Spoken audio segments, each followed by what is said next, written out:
IVM. Alright, Simplified is where they take stories that you can't understand and make it even more difficult to understand. If you need that in your life, it's called marriage. Simplified, 3 young men with a mission. Their names, Chuck, Naren and Sriket. That's right, simplify their names first. Simplify. New episodes out on the IVM podcast website, app or wherever you get your podcast from. कृपया ध्यान दीजिए, the language used on the podcast may not be fit for consumption. We warn you, tread carefully. But listen yaar, don't be so conservative. Yes, our guest today is Ashwin Sanghi, no less. That'll happen in a second, but before that, it's time to have a little argument with the government and the police. We've had the custodial deaths in Tamil Nadu, and they're more than just that. No, I shouldn't use the word just, more than the 2 that happened a few days back. I am not a big fan of this police Raj and giving so much power to uniformed people. And you can see around the world what's happening. And it's not just with racist touch. To me, it's just an abuse of power. And it cannot be done. This is why, as a young boy, I requested my building committee to remove the danda, as we call it, from the watchman's attire. I said he should not have that stick. But if he has that stick, he'll use it. It's like you have a gun, you'll use it. My point is, the power that we've empowered all these uniformed people with has to be removed slowly, or there's no sense of democracy. I cannot live in fear about being hit by a policeman or dying in custody because I sold mobile phones 16 minutes beyond the prescribed time because of bloody corona. It's called Cyrus Says.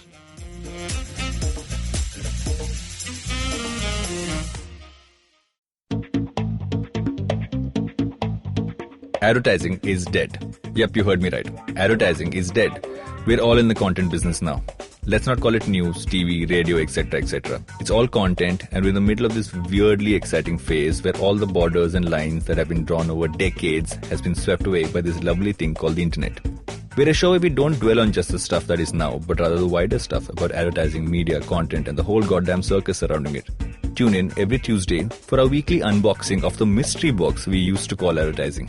I'm Varun Dugirala, co-founder and content chief at The Glitch, and this is my new podcast, Advertising is Dead.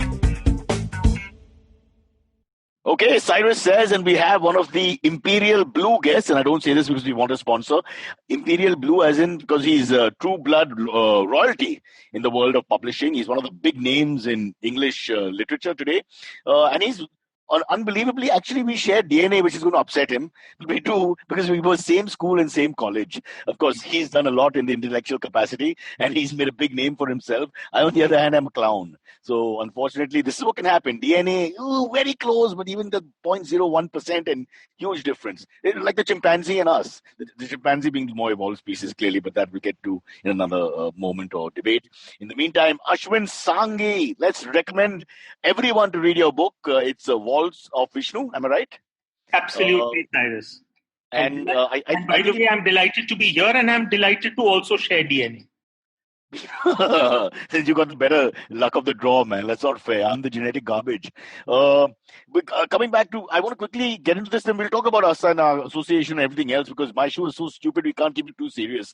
I just want to say, this is now luck of the draw for us as people doing a podcast, with the whole China thing in the background. And just now we're all reading about TikTok being banned and Kung Fu academies being banned and all kinds of rubbish. Well, I think it's rubbish because it's pointless for me. You shouldn't say that. But no, I just think that it's like pissing in the wind after a point when you do all these things. The issue is one thing, and, taking action against a relative is another thing. I mean, it doesn't make any sense. We'll come to that. But my point is, it's so relevant right now because this book is a lot of China. I mean, China is this book in a sense. Absolutely. So shall we talk about that? Yes, I want to, because I believe you went 200 times there. So you're almost like I hate to use the phrase. I know it's incorrect, but you're a friend of China. You're a man who's... So first of all, I never went 200 times. I went all of twice. And the government doesn't watch the show, Ashwin. I'm telling you for sure. I've checked with all of them. I'm friends with all of them. They say, boss, you're both boring. Pata nahi kya bak karte both. You talk too fast and we can't pick up what you're saying. But no, sorry to interrupt you. Yes. The truth of the matter is that I did take 2 extended trips into China, and both of them... And claimed some territory for India. And unfortunately, obviously, could not claim territory. Probably to a very great extent, what is happening on the border might possibly be retaliation for this particular book. God alone knows. Oh my But God. the point is that to a certain extent, this is it's a very eerie sort of a situation because the book was written 2 years ago. I mean, each of my books in the Bharat series takes me about 2 years to write. And most of this research happened more than a year ago. And here within the Vault of Vishnu, I'm talking about two very broad themes. One is about the fact that martial arts, particularly South Indian martial arts, Silambam and Kalari Payattu, traveled to China and eventually evolved into what we call Kung Fu.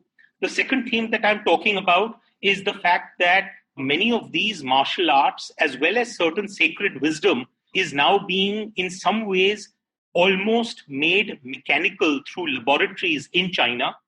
And the third theme that emerges from this book is the fact that the clashes on the Indo-China border are in some ways being managed by somewhat superhuman individuals that we cannot explain. And now suddenly in the last couple of days, I see news items which are talking about martial arts experts having been taken to the Indo-China border. And I'm like, listen, this is just too goddamn strange. And as the old proverb goes, fact is stranger than fiction. But unfortunately, we are proving that fact influences fiction and fiction influences fact. So, Ashwin, let's go back to the first thing you said, which is not part one, but one of the themes is the fact that martial arts actually, correct me if I'm wrong, originated in India and South India to be precise, and then sort of made its way to China, which is now the bastion of martial arts, which is now everybody goes to learn martial arts or looks at as the father society of martial arts. You know what is very strange, and I'm assuming that this is the serious segment of our discussion. At some point of time, we won't be so anytime if it's too serious, we have to make kung fu sounds. And we just bring down the entire situation. See, don't worry about intellectual capacity. I will do that. You tell your story. Fair enough. So, Cyrus, if you go to China and you visit Shaolin, the statue that will instantly attract your attention is a statue of an individual called Bodhidharma. And everyone in China knows who Bodhidharma is. But in India, if you ask someone, do you know what Bodhidharma is or who is Bodhidharma? They'll think that I'm referring actually... Karan Johar's film production, which is Dharma without the Bodhi. Bodhi, absolutely. Or alternatively, I could be referring to the Buddhist faith, that is Bodhi Dharma of Buddha. Yeah. But they don't realize that there was a Pallava prince who traveled from India through the Cambodian route and eventually landed up in China, knocked at the gates of the Shaolin Monastery. The Shaolin Monastery had already been in existence at that point of time, and they already had certain routines, but it was fundamentally a place for contemplation and meditation rather than any sort of martial arts. And simple costumes. And probably. And Bodhidharma landed up there. Now, the abbot of the monastery looked at, Bodhidharma apparently was a very weird sort of guy, long hair, very wild, unruly. And the abbot looked at him and said, listen, we can't admit you. So Bodhidharma, the stubborn bugger that he was, he sat in a cave outside the monastery for a period of 9 years in meditation. And apparently during those 9 years, the sunlight that was streaming through the cave eventually created a shadow imprint of Bodhidharma on the wall. Now, 9 years later, when he emerged from the cave, he had actually taken yogic meditation and breathing, combined it with very various asanas from yoga, and combined it along with the two martial arts that he knew from South India, which was Silambam and Kalari Payattu, and had created a routine so that his blood flow, his circulation, his limbs, all the movement that was needed, even though he was confined to a cave, could carry on. And when he came out 9 years later, the abbot got fed up and he said, listen, there's no point. I better admit this guy. So he admitted this guy, and eventually Bodhidharma went on to teach this routine to a bunch of people who then became the so-called warrior monks of Shaolin. So in that sense, there is an intimate connection between martial arts of India and the martial arts of China. So the two interesting things you brought up here. One, of course, is that a lot of Kung Fu films and Kung Fu literature has this, I would say, this sort of parallel story where the young guy who's trying to get admission has to earn the respect of the monk and show his patience and perseverance and strength of character. And, that seems to be a running thread. Maybe I'm wrong, but that's one. No, you're absolutely right. And the second thing, Ashwin, is Akshay Kumar. He went all the way to China when he could have just stayed perhaps in the between Kerala and Tamil Nadu and figured out some more martial arts there and saved money and time and focused on his film career. He actually went there and spent some time. So this is something we'll try to rectify in future. But what an interesting story. I mean, people will never believe it coming from me. It'll sound like a joke, literally. But I mean, to think that it actually originated in India, this is the one thing everybody associates, people who don't know enough about the world, associate China with. Martial arts, Kung Fu, Bruce Lee, huge in the populist mind. And now you've just turned that all around. You've destroyed a lot of thought in my head here for a minute. And I'm thinking, the problem that arises, Cyrus, is that we are living in a world where, unfortunately, everyone is compartmentalized. So you're either conservative or liberal, or you're right or left, or you're Hindu or you're Muslim. There are boxes for everything. So the problem, as I see it, is that the moment guys like me say, hey, listen, this came from India, there are a bunch of people who are ready to pounce on me and say, hey, listen, you're one of those right-wingers who believes that everything that was meaningful came from India. I think that... Make in India. Huh? Yeah, the ability to have nuance has disappeared in our discussions nowadays, that we can say that, listen, not everything, just because the Ramayana talks about a Pushpak Viman doesn't mean that we were the originators of aviation. But just because today you have a situation where martial arts in China is very popular doesn't mean that there can't be a linkage to India. I mean, I think that nuance is missing today. Fair enough. I think you're absolutely spot on. In my own way, I have the same problem because people, not only do they go left or right or black or white or whatever, they want to get emotionally tied to that.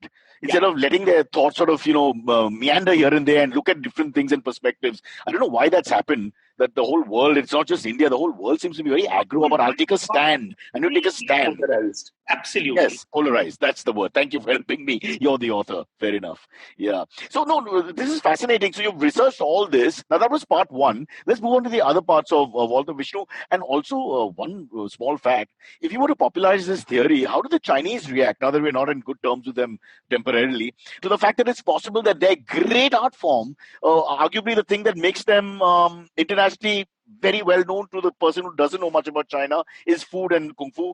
And we're sort of taking that away and saying, no, India introduced that to China. Or what you're saying is that, nuances and look at it as a global thing. It's not theirs or ours. I don't know. Look at it this way. First of all, Cyrus, I don't know whether one can ever claim a monopoly over ideas. I mean, if you consider the fact that in the year 72 AD, it was 2 Indian monks who traveled from India to China, landed up in a small town of Loyang, where there was a temple, which then later on came to be known as the White Horse Temple. And these 2 Buddhists were from India. They were coming there along with manuscripts, which were written in Pali and Sanskrit. And they sat there for several years translating them into Mandarin, and that resulted in the birth of Buddhism in China, from where it spread to the rest of the world. So, in fact, the rest of the world doesn't see actually India as the origin for Buddhism. They see China as the origin because actually it traveled to the rest of the world from China. So, in that sense, should we give ourselves credit for it, or should we give the Chinese some part of the credit for having spread it everywhere else? So, back to your point of nuances. It's this and that and everything or not anything. I'm with you. The concept of the Vault of Vishnu arose one day when I was drinking a cup of tea, and I realized to myself, I said, chai and chini, both actually, those words come to us because of the Chinese connection. So, and if you read... But the words, Genesis is Mandarin or Cantonese or something? In the sense that chini, actually, we use the word... We got it from them, the stuff. We use the word primarily because the first sugar unit, modern sugar unit of the 1800s came up in West Bengal in a place called Achipur, which was set up by a Chinese gentleman. So, for us, the concept of sugar actually comes from there. And chai... What's the thing? I bow to you. So you're saying chini is actually almost like a racist term, which became the word for sugar, which is a loving term for sugar and has no racist connotation actually. Wow, that's fabulous. And so to a certain extent, a lot of these things, when you read the travels of Xuanzang, on which the Vault of Vishnu is based, he traveled to India in the 7th century. But the funny thing is that when he travels through India, he, for the first time in his life, tastes sugar candy, and he is so blown away by the taste of sugar that he decides and he takes an oath that I must carry an adequate quantity of this back with me to China is so that the Emperor Taizong can taste what sugar feels like. And then the problem is that we had lost the taste for sugar, and we had to bring back a modern sugar refining unit through the Chinese in the 1800s. Wow. And wasn't the play. And the second question which you asked me was related to how do the Chinese view our connection with martial arts. In fact, they celebrate it. That's the amazing part. So they're not complex about this relation? At all. I mean, they've got a Bodhidharma statue right up there. If you read any of the catalogs that they hand out in Shaolin, they all talk about Bodhidharma, and there's a great mythology structured around Bodhidharma, and the fact that they don't call him a Pallava prince, they call him a Brahmin king who came from Yindu meaning the country where the Indus flows. Oh, and also, so along with martial arts, we also offered them a taste of casteism. So the Brahmin word was also sort of segued in the middle. Absolutely. Yeah, but the interesting thing is, I don't know if this is right because I have to read the book first before I dare say anything. But so you seem to have a globalized sort of perspective on everything. Almost like it's not like you ever want to take sides or you're proud of being Indian or the Chinese culture or anything like that. You're almost just looking from outside and just trying to gain a perspective of what happened. Am I right to say that? Absolutely. For me, honestly, as far as I'm concerned, what fascinates me is connections.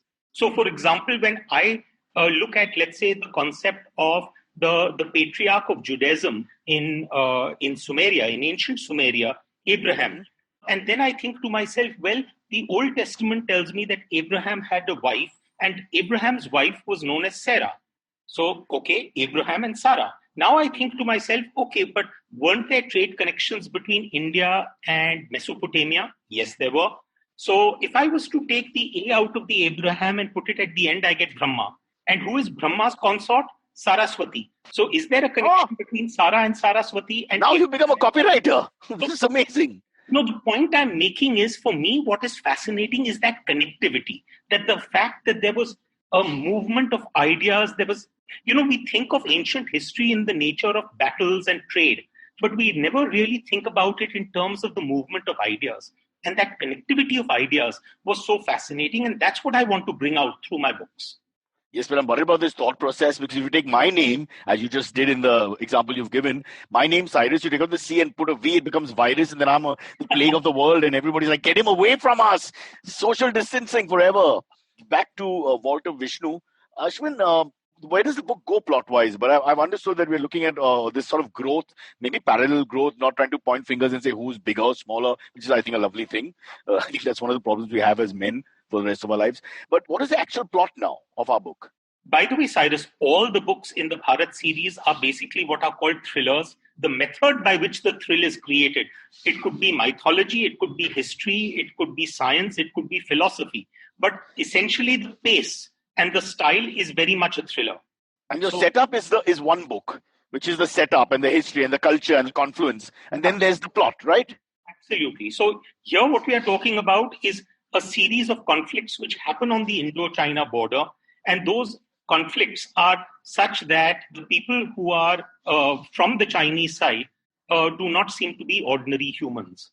And there is no way in hell that we as Indians are able to actually win those skirmishes because we are dealing with some strange sort of... demonic, strange sort of superhuman type of character.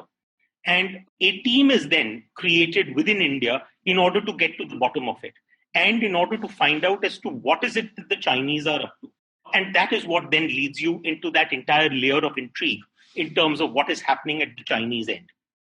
But going back in history for a second, now that you mentioned about all these parallels and the way the two cultures have merged and ideas being exchanged, but in terms of Ashok and the Gupta Empire and all that, how far did we actually go? I know that Cambodia and places like that were under the Indian sort of jurisdiction, but how far did the great Indian emperors go? Well, if you really consider the empire of, let's say, the Mauryan Empire, in any case, even towards the west, whether it was Afghanistan and beyond, including parts of Persia, the empire stretched over all of those places. Today, if you consider the word Afghanistan, where does the word Afghanistan come from? it comes from Ashwakan. Ashwakan is basically, the word Ashwa means horses. It was the land of horses. So in that sense, it was, I mean, if you go back, why is it that the world was so completely mentally and psychologically destroyed when the Bamiyan Buddhas were destroyed in Afghanistan? Because it was essentially a Buddhist land at one point of time. And the inscriptions of Ashoka can be found all the way there. Similarly, when you look at the South Indian kingdoms, whether you talk of the Cholas or whether you talk of the Pallavas or whether you talk of the Chalukyas, all of them had substantive trade relationships with places like Cambodia. And Cambodia, as well as Malaysia, Indonesia, Java. And we have those Sanskrit names running on their roads even today. So we get a sense of that. Suddenly you're stuck when you use the word Aditya in a longish sort of mixed name. What was the original name for Cambodia? Cambodia. And Cambodia itself, or Cambodia Desa, as it were. And these were actually Pallava, to a very great extent. There are narratives of Pallava kings having actually shared a bloodline with the Cambodian kings. Because sometime around roughly 700s, 800 AD, you had drop in the lineage, a break in the lineage of the Pallava kings. And so the easiest person to bring back was again a Cambodian king in order to occupy the Pallava throne, because there was already that bloodline. So there is a lot of commonality and also, of course, a lot of trade. Let's get back to the plot for a second. Just one last question on this historical perspective of it all. The Chinese expansion, did it ever actually come to modern Indian territories? Back in the day, I'm talking about. Just as we moved to Cambodia and places like that? No, so in that, what is so amazing that if you really go back thousands of years, India and China have really not had an armed conflict. It is actually our version of history, or our window into Indo-China history, unfortunately, is a very short one. It's a very small one, because for us, Chinese history really starts from 1950, when they took over Tibet, when they walked into Tibet. Right. And then after that, the 1962 war and the 1967 war and the 1987, and finally, of course, Doklam and now Galwan. What's happening? Yeah. Our history in that sense is post-1950.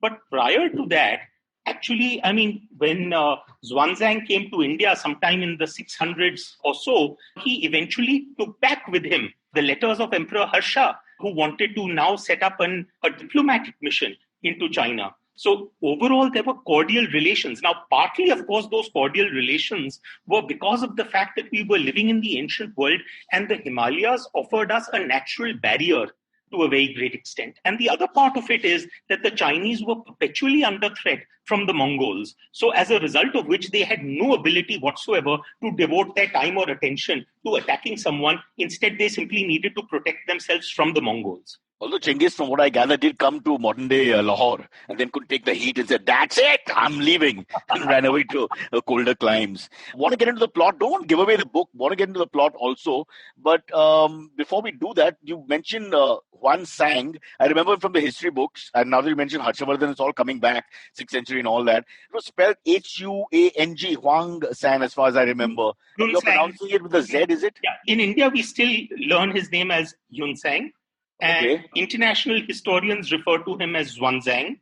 And in China, of course, the actual pronunciation, when I would either use the word Yunsang or the name Xuanzang, they would say, "Who is that?" And then actually, one of my guides, he said, no, you need to say Zhangzhang. So it's actually Zhongzhang. All right, that's it. We'll just call him Bunty. We have to find a point where everybody's happy. This is just ridiculous. Yeah, but I suppose Fahin after him as well. These are the people who build the bridges, really. Yeah, so Fahin was actually before. Before. Yeah. I stand corrected, oh master. Teach me more Kung Fu. So no, my point is that in a sense you're like them, because these are the men who are building the bridges and promoting the sort of cultures across the other culture. In which case you write a book about this, in a sense, about the confluence, about the fact that it's all in a sense same. I think today we've got too much of tom-tomming going on, that I was there before, or I was responsible for this, or, that can be attributed to my history. Actually, the world never thought of it that way. It was simply a movement of goods, trade, ideas. Right. I mean, you read Chanakya's Arthashastra, you'll find that one of the most important commodities that he talks about, taxation, is actually Chinese silk. And because it was such a valued commodity in ancient India. So the point is that there was not only a movement of goods, but there was also a movement of ideas. And those ideas, I don't know whether we can say that, hey, listen, this came from India and went everywhere else. I think what we should be really looking at is that, hey, listen, isn't it very, very interesting that this idea could take on this particular form somewhere else, And all right. So without getting into, I want to use the word jingoism, but nationalism as we know it today, or aggressive nationalism or overt nationalism, that was not the practice in any way or form. People were more interested in just getting their Chinese silk from China and getting on with life. Absolutely. And not only that, but I think to a very great extent today, frankly, we have far more important problems to be dealing with than to be getting into, who was first. I think that is a little bit childish. But yes, the one thing that I do consider to be my pet peeve, and that is that to a very great extent, I feel that history has not been fair to a lot of people through history. You see, the entire spate of statues being pulled down all over the world. Yeah. What is it reflective of? It is reflective of the fact that a lot of people feel that someone like a Robert Clive, who plundered India for a couple of 100 years of colonial rule, what business does Robert Clive have to have a statue up there? Or, for example, Winston Churchill, you may say that he is the one who saved Europe from fascism, but on the other hand, he killed millions of people in the Bengal famine. And had nothing nice to say about lesser colored shades of white or less of... So the point is that a lot of people feel that, and myself included, that history in that sense is always written as a version. It is a version of events. It was the novelist George Santayana who said that history is a pack of lies about events that never happened, written by people who were never there. So in that sense, it is one version. And then that becomes the de facto version, which we then accept. Hey, Ashwin, you were not there either. You've just written all about the confluence between these two great civilizations. But that's the point. To a very great extent, history is nothing else but a narrative. And so what is the way of being, people think that actually fact is different to fiction. But the truth of the matter is, okay, let's go one step back. In India, we had a word called itihas, history, as it happened, itihas. But what do we include in history, Cyrus? In history, we include the Mahabharata and the Ramayana, which means, in other words, to a very great extent, we treat that as our de facto history. But you and I both know that the Ramayana and the Mahabharata contain pieces of fantastical fiction also. Oh, hold it there.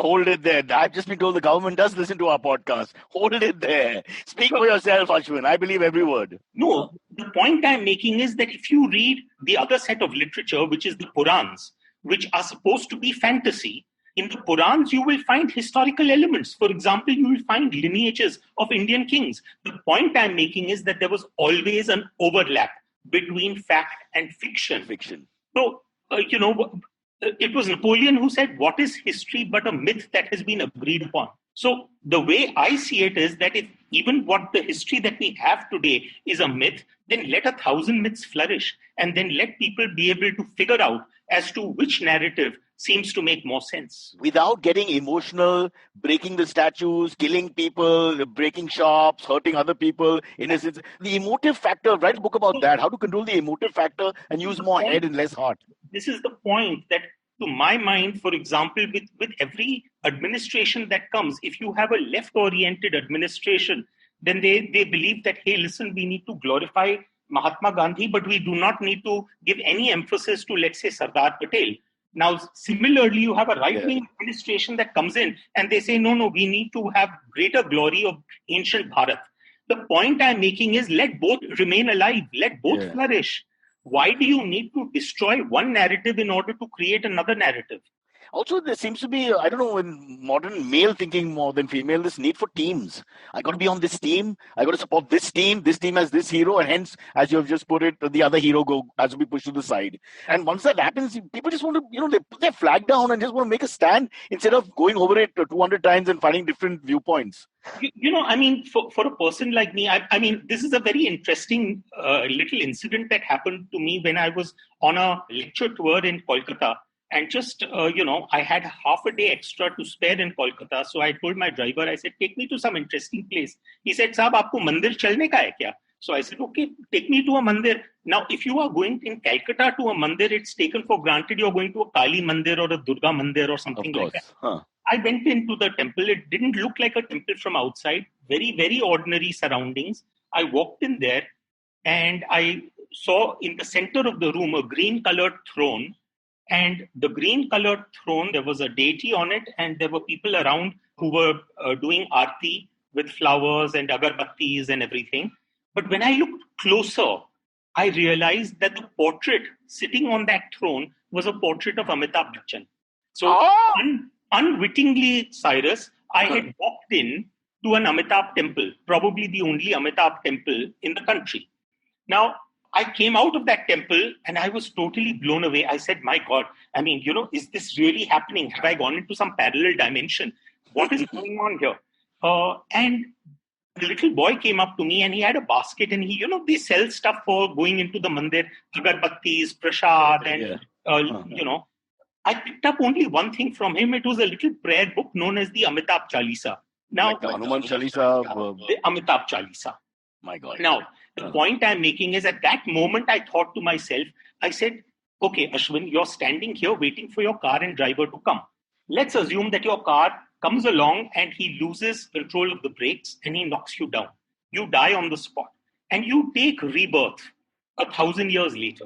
And 1,000 years later, someone asks you that, I'm just wondering, and by now, of course, 1,000 years later, the cult of Amitabh worship has really caught on. Now there isn't one temple, there are 1 lakh temples. And someone asks you, by tapping you on the shoulder, that do you think Amitabh could have been a historical figure? Now that's precisely the question we are asking about Jesus, or Zoroaster, or Ram, or Krishna, that could these have been historical figures? Could they have really existed? So it's not a very strange question. So there is bound to be elements of history even in our mythology, and there are bound to be elements of mythology even in our history. Wow. All right. There is ended the lecture. But what we'll do is we'll take a quick break here and we'll come back and we'll go into all the other books, but also the man behind the mask of the writer. I use the word mask very loosely because we live in mask times for whatever reason. So it's difficult to get to know people. In a way, it's good, I guess. Are you wearing a mask right now while you're talking to me? Ashwin, I'm not even wearing underwear. So let me warn you. This man is so uncivilized. It's amazingly shameful. We'll take a quick break. We'll come back.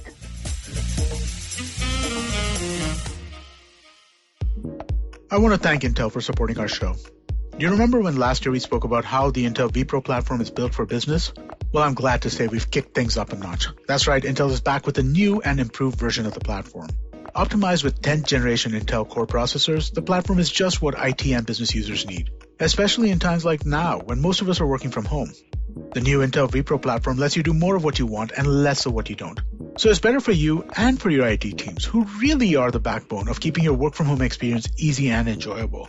The platform is built to minimize your efforts and maximize your PC productivity, especially when working from home. I can safely say that the new vPro platform gives you more enterprise efficiency with less constraints. Visit intel.in/morewithvpro, that's VPRO, to discover how you can get more done with less waiting. If you're listening on the IVM Podcast Android app, take a look at the screen right now and you'll see a link which will take you directly there. All right, we're back here after that decent break with Ashwin. Ashwin Sanghi, of course, needs no introduction, writer.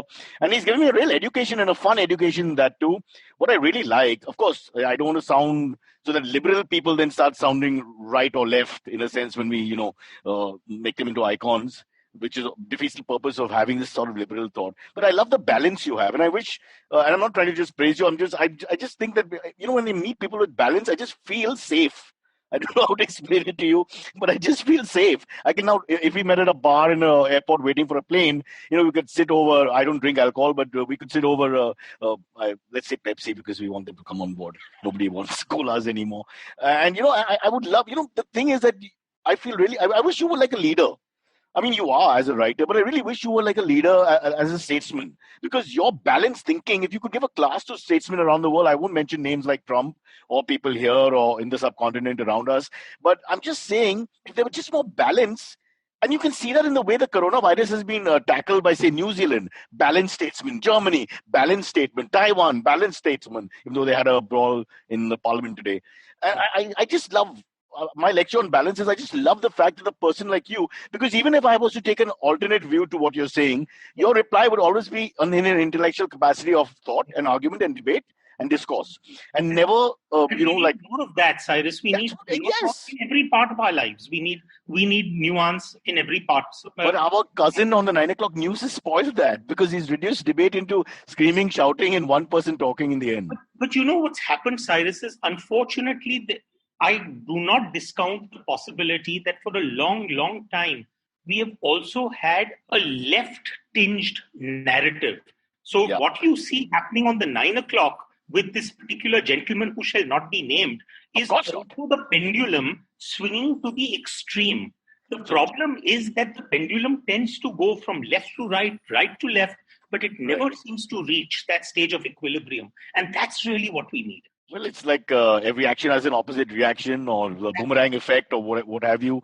I accept everything you say. I'm just saying, in an ideal world, again, not to say that should be the only type of person, because that defeats the purpose of being a quintessentially liberal sort of thought. But it's just nice to have balanced people, and balanced people in positions where they influence people like yourself. Great. My problem, Cyrus, is that, if you think of the word liberalism comes from liberalis. The Latin word basically implies free. I thought it was like some genitalia for a second. It sounded Latin and disgusting. Yeah. But you now think about this, that honestly speaking, I mean, you had someone who was like, for example, while Great Britain was talking about liberalism, they were draining India of a few $1 trillion worth of wealth from so-called colonies. So, or for example, while France was sending the Statue of Liberty to America, they were busy colonizing Algeria. The point I'm making is that to a very great extent, this liberal narrative has been unfortunately hijacked by what I call illiberal liberals. And that is a problem. And so to a very great extent, the right-wing narrative that we now... It's less hypocritical. So the right-wing narrative, to a certain extent, is almost a reaction to that illiberal liberal narrative. And so maybe at some point of time, we might have a situation where East is not East and West is not West. Wow, and actually, the twain shall meet. Beautifully put, I must say. Since we were in the same school and studied Rudyard Kipling together almost. Yeah, but I think it's almost in all those cliches that this whole division of man has started, from the time you're born, this divide man on race, religion, nationality, philosophy, class, economy, the thought processes. There's no end to it. I was just thinking. Think about this. Confucianism says that the man who walks east and continues walking east will eventually reach the west. And the man who walks west and continues walking towards the west will eventually reach east. So, and obviously there is meeting ground because we are a globe. We are a sphere. Now, what do we do with the North Indians? And we are not talking about my physique, by the way. Anyway, Ashwin, now to lighter things. Let's talk about you for a second. Firstly, I'll come back and we'll end again about the book, obviously, because I want to also, I think if you listen to this podcast, if you are listening, please understand that Ashwin's books have a two-tier approach, and they're 50-50 there almost, because we just mentioned balance. One is the historical perspective and all that comes with that, which is fun on a level. And then there's also the plot, because you're an author who loves your thriller, and so hence you created these Supermen from the Chinese side, which ironically or whatever, there's a little bit of a parallel, but that's art and life meeting and not in your control. And then the Indian guys trying to decode that and figure out what's happening. So it's a proper thriller, but you've got this entire historical narrative, as you always have. Let's just put that in perspective. And now let's go to you, the man, Ashwin. I haven't had you on this lovely podcast. We've done over 600 interviews. And we have tried, and for whatever reason, because of you've written some 200 books in 15 minutes, so you weren't able to have the time to do this. No, I got that number only from a recent spoof that I saw. Yes, we did. The week that wasn't, I had been so utterly productive. It's news to me also. It is news to me also, Cyrus. I'm so sorry, but, please realize that this is our way of showing respect. Absolutely. So coming back... And in any case, I think that the title of your show, The Week That Wasn't, is very apt. It will now change to The Year That Wasn't. Oh my God, don't say that. I was just thinking that they might as well just take 2020, which ironically is a leap year with the extra day, out of the entire... Absolutely. Going back, say 10 years from now, everyone will be like, let's not mention that year. It'll be like that. The only person who will be the pharmacist who made so much money on selling medicines which may or may not work. Sorry for another day. The booze guys. Everyone seems to be desperate for booze. They're desperate for booze, but they've taken a beating. The restaurant guys. I have a couple of friends. I'm sure you have. It's really sad, the stories. Yeah. I don't know if you have time to discuss all that, because I'm not very pro lockdown, and I just find this entire process, just like a coma, which with no end in sight. But I want to. Yeah, so we'll come back if you have time, but I want to talk about you, Ashwin. I'm not getting anything about you. So now, I know you went to Cathedral school where I went. You went to St. Xavier's College. I followed you. You are from the Sanghi family. And in a sense, how did you become an author? It doesn't look like the route that you would have taken or were planned to take. Not at all, Cyrus. I mean, as you rightly said, we were in Cathedral together. I think I was slightly senior to you because I was in your sister's batch. Yeah. So, I didn't want to mention that. I said, let it be now. Giselle and I were the same batch. And what is the age difference between you guys? 2.5 years. Yeah. So that figures. And after 40, it doesn't matter. We all look the same. Come on. So anyway, long and short is that what was happening in parallel with whatever was going on in Cathedral and Xavier's and my business life, obviously my upbringing is an entirely business upbringing because my father is a Marwadi, my mother is a Banya. So, I mean, it's a deadly potent combination, Marwadi, Banya blood. In a positive way, you should have made millions of dollars on the stock exchange or in a business. Exactly. And, there is this view that when a child is born in a family, then if it's a Muslim family, they will recite a verse from the Quran. Or in case it's a Christian family, then maybe a verse from the Bible. Or if it's a Hindu family, then maybe a little jap from the Bhagavad Gita. But in a Marwadi Banya family, there are two magic words. Those two magic words are known as debit and credit. So in the left ear, you whisper debit, and in the right ear, you whisper credit. Credit. Debit, credit. And that's really the only vocabulary you need is debit and credit. And that is the environment in which I grew up. But what was going on in parallel was my maternal grandfather, who used to live in Kanpur. He had this habit of sending me a book every week. On the train, he would send a book every week for me to read. During his lifetime, he sent me a little over 300 books. And they were different types of books, many of them which were ahead of me in terms of my age. But this carried on for almost about 12 or 15 years when these books of his would come to me. And these were meaningful books, like, for example, let's say the Mahabharata retold by Raja Gopalchari, or A Tale of Two Cities, or War and Peace by Tolstoy. And so meaningful reading. On the other hand, there was my mom, who was always into paperbacks. So whatever was the latest Jeffrey Archer or... the thriller side comes from the mom. Or Irving Wallace, or Frederick Forsyth. Whatever happened to be the latest bit, it would get passed on to me. That, okay, I'm done with it, now you can read it. So I had these two streams of books coming at me. And what I didn't realize it at that moment was that on one hand, I was picking up the content, the philosophy, the science, the history, the mythology from the stuff that my grandfather was giving me. And I was picking up the style and the pace from the books that my mom was giving me. And so that's what is... So your artistic parents are this set of books which give you the intellectual and historical perspective, and the other books which give you the fun, the thrill, and almost like...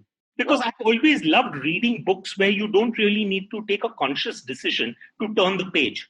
The page should turn on its own. Right. And that is very difficult in today's environment, Cyrus, because we are being bombarded in terms of, messaging. Look at this silly podcast. These things are destroying books. We've got so many other options. Forget it. I can just hear Ashwin. He'll tell me everything about the book. In 40 minutes, I have it all. I don't have to go through the book. The point is that to a very great extent, it was the director, Alfred Hitchcock. He said that, the length of a movie is related to the endurance of the human bladder. So you can only sit for a movie for that much long as your bladder holds out. Now, think about this, that when I'm sitting down to write a book, I actually think that there are 10 people sitting around me in a circle, and 3 of them desperately need to get up in order to take a bathroom break. But they don't get up because the story is so interesting. That is page-turning capacity. That is what storytelling is all about. So Ashwin makes millions on his wonderful turn of prose, but destroys the kidneys of 10 people at a time, maybe more, depending on how well the book is done. But again, you're saying all this, but I still find it, because I know your background. We've all grown up in the same area. The Ashwin Sanghis of the world were exposed to me, and I find it very hard to believe. I mean, how did you decide to become an author against the run of play? Because, it was, for me, Cyrus, it was a complete matter of chance. You can say almost a comedy of errors. I landed up sometime around 2002 in Kashmir. I was attending a family friend, my father's family friend. His daughter was getting married. It was still, the height of terrorism was still on at that time. Nothing much has changed in Kashmir. And so there were lockdowns and there were barricades all around. With a great difficulty, one landed in Srinagar, attended the shadi that day. And the next day, my flight back to Delhi was cancelled. So I had an extra day to spare in Srinagar. So I got out with the car and I went into a few places. I had been to Srinagar several times, but one place that I had not visited was this tomb, which is known as Rozabal. And so the driver took me there. I'd been to all the usual touristy places like Shankaracharya and Hazrat Bal and Chashma Shahi and all of that. But Rozabal I'd never heard of. I went there. What is fascinating about this tomb is something has stood there from 124 AD. So in other words, 2000 years a structure has stood there. The place is called a Sufi Shrine because a Muslim Pir called Nasiruddin is buried there. And that is an Islamic burial with his head pointing towards Mecca. But what is fascinating is that there is an earlier burial in that tomb, which is beneath the body of Nasiruddin, which goes back to the origin of the tomb. And that is not with the head pointing towards Mecca. In fact, it goes back to 124 AD. And that particular burial is in an east-west axis, which is the axis that the ancient Jews used to bury their dead in. So the common myth around that particular tomb is that the person buried there is none other than Jesus Christ. And they call him, of course, Yusuf. Outside the tomb, there is a carving which shows a pair of feet. And on the feet are indicated little cross marks where the nails for a crucifixion would have been hammered. Now, this is a discussion which I have very often with other writer friends of mine. The question is that do we as writers go out looking for stories, or do stories come looking for us? This was a situation where a story came looking for me. I just got completely obsessed by that story. And I spent the next year and a half reading almost about 40 or 50 books on the topic of the lost years of Jesus. So this is the whole theory where he possibly survived the crucifixion and then made his way towards Kashmir and then stayed there and preached. Absolutely. And it is also connected to another story which goes back to a monastery in Ladakh where a young boy arrived at a Buddhist monastery at age 13. And he apparently came from Judea to learn under the Buddhist masters and then eventually went back to Judea, which coincides with the lost years of Jesus Christ. Because the parallels between Buddhist philosophy and that kind of Christianity, the forgiveness and the kindness and the compassion and those kind of things, that is a possibility, is it not? Absolutely. I mean, you read Sermon on the Mount and you read lots of passages from Buddhist texts. So may I put you on the spot then? What does Ashwin Sanghi really feel? Is it possible? Is that feeling that Jesus survives? Everything is possible. And I would never write these books if I did not feel that possibility existed, Cyrus. But the point I'm making is that after a year and a half, after I was done researching this topic, I didn't know what to do with it. I had no intention of writing a book. I wasn't a writer. I mean, you remember our English professor, Elisha, in school. Yes. And Elisha used to call me up in front of the class and he used to say, Sanghi, you sprinkle commas and periods over the paper as if they are salt and pepper. I mean, my writing was so bad. I hadn't written anything longer than a couple of pages before I sat down to write the Rozabal line. And this is where I really have a tremendous sense of gratitude to my own wife, Anu. She said, listen, Ashwin, you're becoming a pain to deal with because you only want to talk about that tomb. So she said, you have to. तुम्हारे अंदर एक कीड़ा चले गया है. Obsessions breed art. Yeah. So she said, you have to get that कीड़ा out. Why don't you write something? So I wrote a 40-page document regarding all the research that I had done and the connections that I saw between those multiple threads. I gave it to Anu to read and I said, Anu, read it and tell me what you think. So the next morning she says, Ashwin, congratulations. I said, wow, okay, fine. She's used my name and she said, congratulations. That means it's good.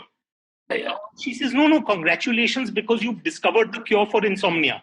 Because, 2 pages and I was out for the count. You've really discovered the cure for insomnia. She said, no one's going to read this. If you want to talk about all of this, you need to create a story. And that's when I started writing the Rosabal line. So between 2005 and 2007, I wrote the Rosabal line. It was written while I was a full-time businessman working. I used to write in the middle of the night for a few hours every night. Then I ended up writing Chanakya's chant and the Krishna Ki also while I was working full-time. Wow. And it's only from the time that I wrote the Sialkot saga that I actually gave up on my life as a businessman. And I moved. You didn't give up on your life. Your avatar changed, and you became the voice that you always were meant to be. But just one last word on because it's a very intriguing topic. So do you think, why would Jesus not try to go, or his followers not try to get him back to the Middle East? Why would he stay in Kashmir? Is there a credible point to that? So just the fear of being persecuted? You believe that he saw it as his spiritual home, because you also have the so-called lost tribes of Israel.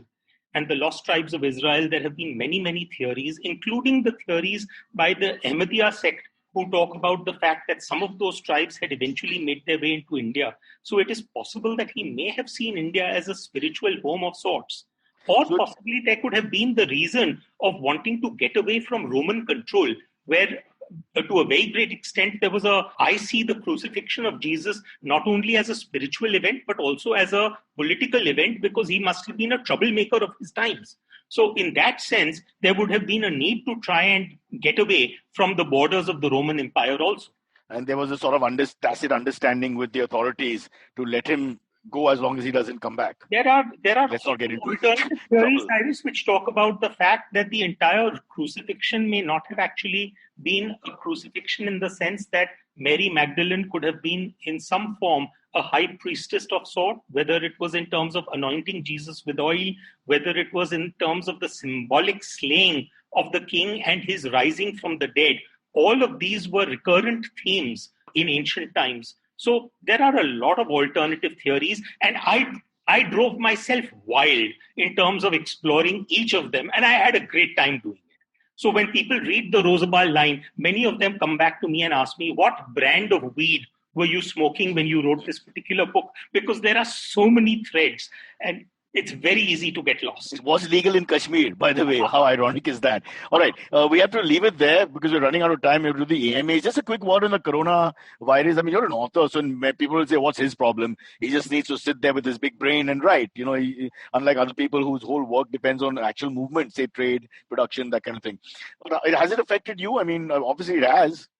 Well, it's affected me because most of the bookstores have been shut. So, I mean, at the end of the day, you write in order to make sure that people read your story. Right. So, and it's only in the last few But weeks. your online sales must have gone up. I mean, just as an effect. Online sales did go up, but online sales also only went up for the digital version because till about 3 weeks ago, you know, the Amazons and the Flipkarts were only delivering essential goods, and they did not consider books to be in the category of essential goods. How dare they not consider a book to be an essential good? Exactly. Thank you. I mean, I know you're saying it in jest because I'm not. I'm saying it I'm just thinking, if you go back to my generation, our generation who grew up in the 80s and the 90s, I mean, without books, what would we have done? Beyond the point, you know, I mean, now it's a little different. You have this electronic media kind of age, but come on, without books and comics, for me more. So the increase in ebook sales was not adequate in order to compensate for the loss of paperbacks. But as far as time space and mind space is concerned, there was lots of it. So I've been able to do actually, in some ways, the spoof that you did was not too far removed because I was genuinely productive during this time.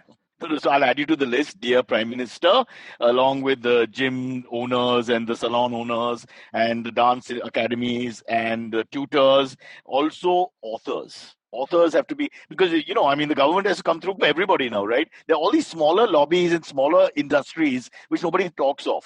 Everybody only talks of the big ones. But I'm saying there's so many who just have no work. We discussed restaurants and booze for a moment, but 3, 4, 5 months without any business, and you're out of business literally, which is sounds funny, but it's true. But Cyrus, the truth of the matter is that now the reality is everywhere around the world, they have realized that this ain't going away. We are going to have to live with this. So we are going to have to find alternative models Yes. We can make this still work. Please lead the world, Ashwin, because I appeal to the Marwari in you, which is there somewhere, still buried below, especially when you mentioned that sales are important.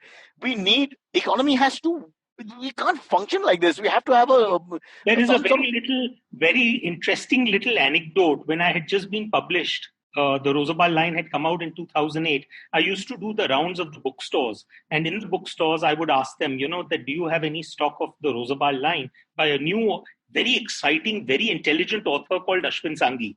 So he would look through his computer and would say 3 copies are there.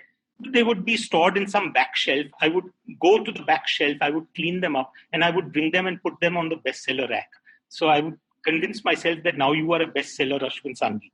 The point I'm making is that brick and mortar and the reality today, think about this, in the last 2 months, was it the Amazons which made your life okay, or was it the neighborhood mom and pop shop which made your life bearable?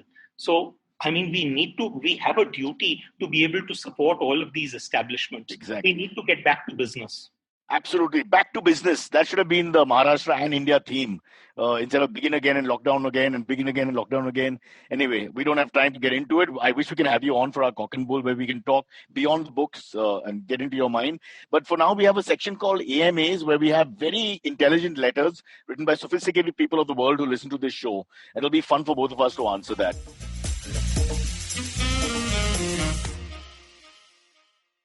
Hey everybody, welcome to another great week on the IVM Podcast Network. If you're not following us on social media, please do. We're IVM Podcast on Twitter, Facebook, and Instagram. I'd like to thank our sponsors this week, Paytm Money and Intel. Really, really fun week, and I think that you guys should definitely check out some of the stuff we did. So we had Shifa Mehta, who is the host of the show Smile India, on the Paperback Podcast. Really fun thing. On Edges and Sledges, our hosts had an episode just amongst themselves. No guests this time. Really fun show with lots of cool banter.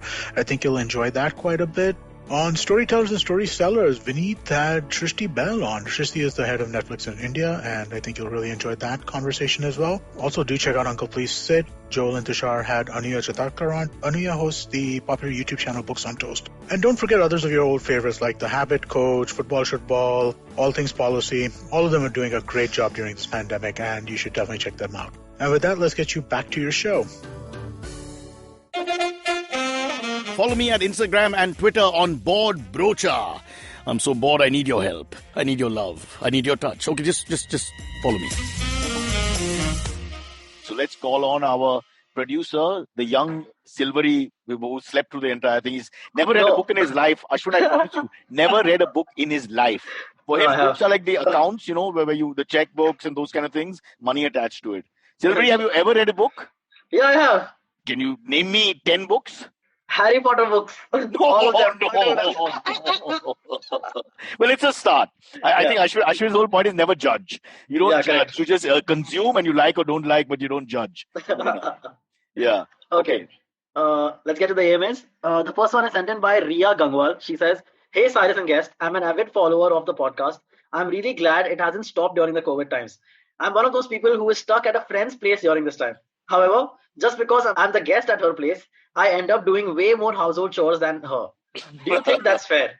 My question is, what can I say to her, or how can I get her to do more around her own house?" Ashwin mentioned my sister, and I love my family to death, but I'm never comfortable going to someone's house and staying for a long period of time, because I think the dynamics just change after some time, and it never ends well. It's perhaps the big boss model in a sense. I'll let Ashwin take it further from there. What do you think? Well, I would be philosophical about it. Ultimately, at the end of the day, we are all guests. We are all here for a temporary period of time in our lives. So therefore, the best advice you could give to the host is to say that you too are a guest, in which case they'll hopefully do more work.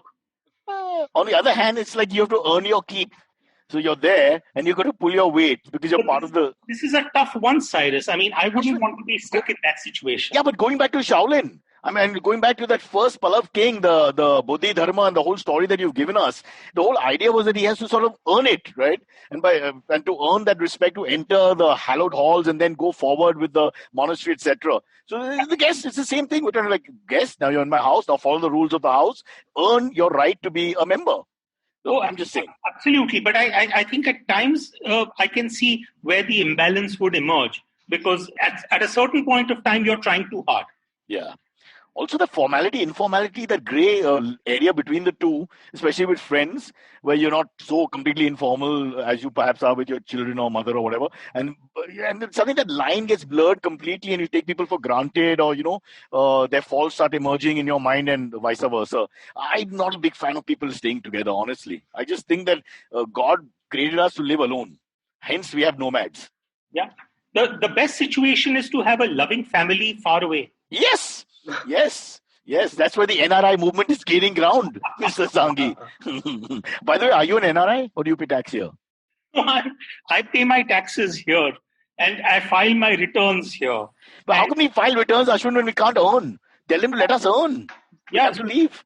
So the word return also contains the word earn. But yeah, that's life. God. Born free, taxed to death. Would there ever be an Ashwin Sanghi book on the modern ethos?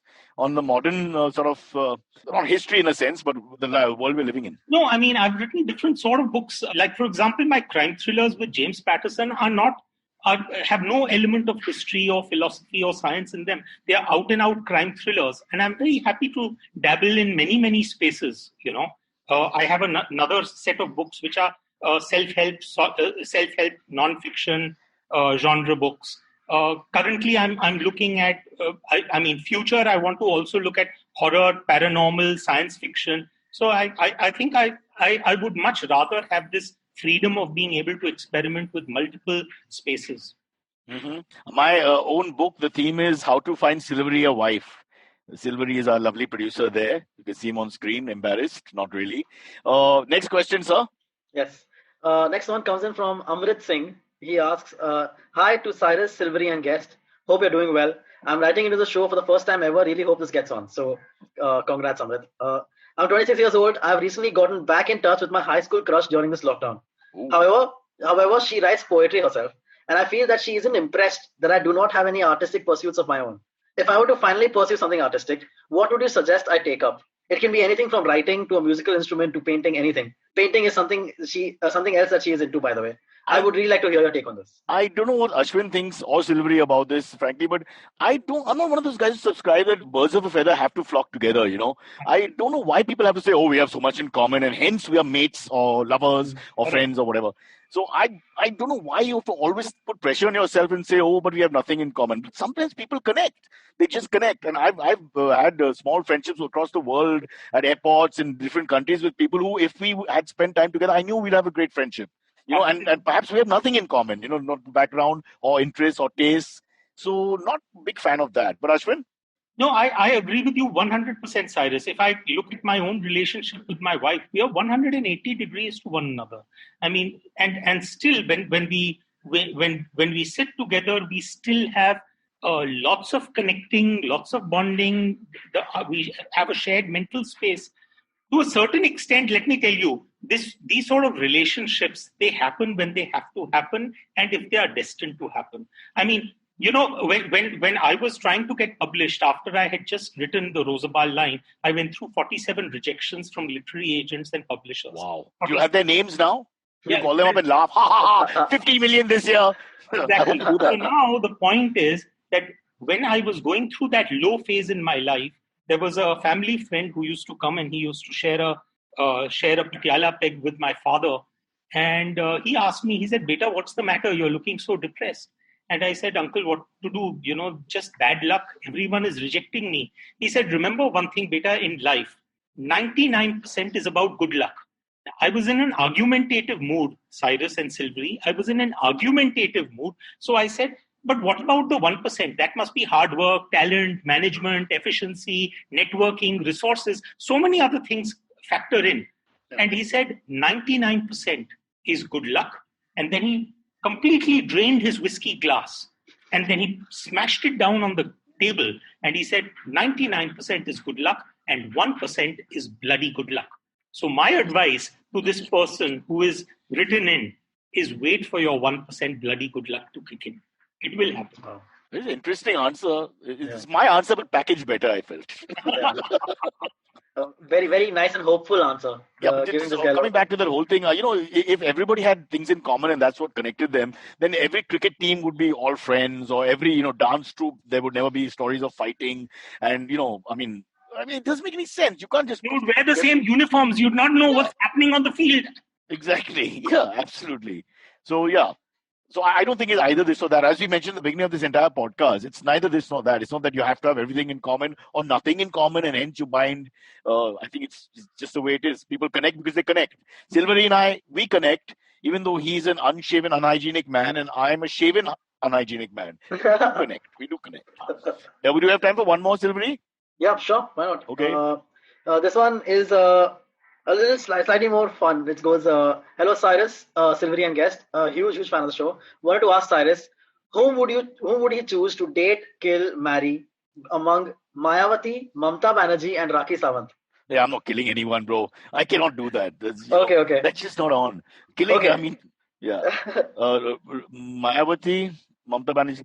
I think if I had to, I am a big fan of the female politician in one sense. We lampoon them a lot. But I know that in this male-dominated society, they've come up from nowhere and they get the men then to prostrate themselves in front of them. So the kind of ferocity and dynamism and leadership skills that they have, I think there's no doubt about that. So, but, I'm also an aesthetic person. So I think. So I'll go with Mamta as number one. And Mayawati, my daughter's name is Maya. I wanted to be chief minister one day. And as number two, with the handbag. And number three, but this is all to marry her, by the way. I'm not killing anyone.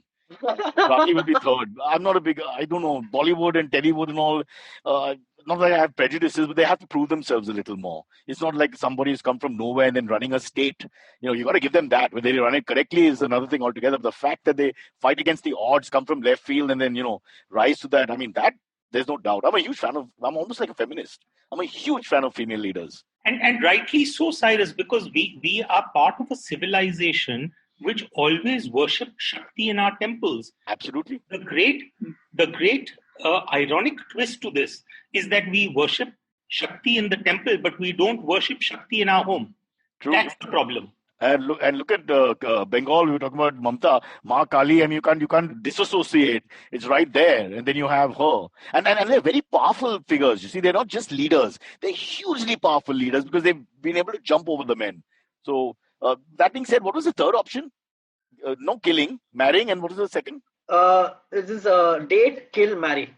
Sorry, I'm not marrying. I'll just date. What am I doing? I'll just date. So what have I done? Ashwin, page 27, paragraph B, save me. Oh man, I spoke too soon. I just want to date. Oh. Then Cyrus, this country has also had a rich tradition of polygamy. Oh, yes. And polyandry, huh? So be careful. But Ashwin, what would you do? Let's put you on the spot on this one. Frankly, for me, I have one wife that I'm very happy with. Galat jawab. Wrong answer. You fail Miss India semi-final round for giving us a... How many years have you been married, Cyrus? 20. Yeah. How many years? Yeah, about 20. 19. Yeah, so 22 years for me. And honestly speaking, I couldn't have asked for a better spouse. Ashwin, it's a date. You have to take Mamta Didi on a date as a young Mamta, and you... The thought I... You're the man of mythology and fiction. I'm giving you mythology and fiction. Yeah. No, I would love to have actually individual meetings, if you could call them that. You could call them dates if you like, with each of them, because there would be so much of interesting material that would make up for an exciting novel in the future. Silvery, this is again the Marwari in him speaking. He doesn't want to pay for the date. Okay, so he's calling it a meeting. It's beautifully put so that the woman Mayawati carries a handbag, hopefully with lots of cash, even though she's not in power. So it's all good. It's all good. Someone else will call it. Astute, I think so. Well, if we want equality, I've always believed. I can't understand that. I mean, what can be more patronizing than paying for everything? I mean, how dare you? It's not like they're your children, You go out on a date, people should pay for themselves. Absolutely. Having said that, having no experience in dates, and now it's a bit late, I can't really say anything. The young Silvery is a lesson for you from two slightly past their prime in terms of marriage men, I would say. And coming back to the topic of money and my Marwadi-ness, there is an old sher which says that paisa khuda nahi hai, par khuda ki kasam khuda se kam bhi nahi hai. So for a person who is mythology and makes money off mythology, let me tell you that it is bloody important. So you're a capitalist. We've got that. They could take that out of you. While the artist slipped out of the businessman and became more of the artist than the businessman, the capitalist stays somewhere deep down. Very much so. Yes. Hence, I want you to be in politics. I feel yourself and the younger Bajaj are these, and both of you from the same community in a sense, will make perfect statesmen for me. Honestly. Silvery, would you help us start a party with Ashwin? Yeah, let's do it. I'll start the WhatsApp group. His latest book is The Vault of Vishnu, but we already have a Vishnu Hindu Parishad, so we can't really go that side. We'll have to figure out something else. And we definitely can't go with the word China. By the way, there's a difference between Vishnu and Vishwa. I mean, sorry. I just took a liberty. Just saying. I took a liberty. I'm sorry about that. I was hoping it would be passed over and that the no ball would not be called by the umpire, but it has been, so I'll have to bowl again, unfortunately. All right. So, Ashwin, it's been a thrill talking to you. Please, we want you back if you have time on our Cock and Bull, so we can freewheel more about lockdown and contemporary things as well. Love to hear your side of it. I have been a fan of even during the days when you weren't doing The Week That Wasn't, and you used to run a program called MTV Bakra. And I still remember those were the days of my businessman avatar. And one fine day, you walked into one of my establishments and I was paranoid as hell because I said, is this guy doing a bakra on me? And, my entire day was such a mess because of you. So, please tell us, what was it? What was the bakra? No, so you were hovering around along with your dear pal Kunal Vijayekar in one of my automobile shows. Yes. It all comes back to me. Yes. And for the life, and one of my sales guys came to me and said, Cyrus and Kunal are sort of in the showroom. And I said, beware, because according to me, something is around the corner. So you can give a normal person such panic attacks. You are an immensely talented individual. So I'm delighted to be here. And you can imagine my palpable nervousness being here with you today. My God. If this was a first date, it would be a great one, Ashwin? By the way, we've really hit it off. Said all the right things and nice things. No, but jokes apart, thank you for all your kind words. But looking forward to lots more from the pen of Ashwin Sanghi. Remember, he writes not for you or for himself, but for eternity, which I think is the key point of this entire podcast. Thank you so much, Cyrus. Stay safe. Stay well. All right. We'll try because they won't let us out, Ashwin. They just won't let us out. I'm fighting this lone battle in my community. Everybody else just wants to stay in coma for the rest of their lives. No, absolutely. Let's get back to business. Let's make that a hashtag. Let's do it. Back to business. Let's make it into a hashtag. Back to business. Take care. Of course. All the best. Take care. Bye. Of course, in my family, business means going to the toilet, so I'm still worried about that. But yeah. See you guys. Bye. Okay, catch us on any of the podcasting apps, please. We beg you, we need you. Send us your questions on Twitter, on Cyrus Says In. Or you can email us, even if you're not female, on whatcyrussays@gmail.com.